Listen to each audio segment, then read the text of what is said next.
আজকে সবজি ডালের রেসিপি নিয়ে চলে এসেছি। শুভ শারদিয়ার শুভেচ্ছা সবাইকে। তো কি সবজি নিয়েছিলাম, বিনস নিয়েছিলাম, লঙ্কা নিয়েছিলাম, ক্যাপসিকাম, টমেটো, সেগুলোকে সুন্দরভাবে কেটে নেওয়া হলো এবং ধুয়ে নেওয়া হলো। তারপরে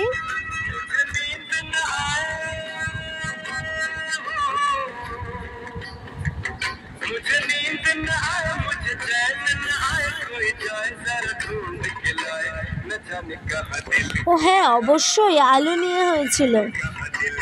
তারপর একটু আদা বেটে নেওয়া হলো। তারপর কড়াই তেল গরম করে সুন্দর করে সবজিগুলোকে ভেজে নেওয়া হলো। আদা বাটা দিয়ে দেওয়া হলো। আর এদিকে ডালটাকে সিদ্ধ করা হয়েছিল প্রেসার কুকারে।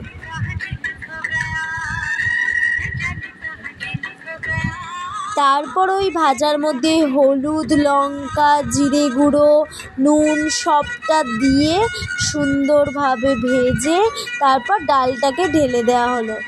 হ্যাঁ, তারপরে জিরে, তেজপাতা আর শুকনো লঙ্কা দিয়ে ডালটাকে সাঁতলে নেওয়া হলো। তো তোমরা কিভাবে বানাও জানিও।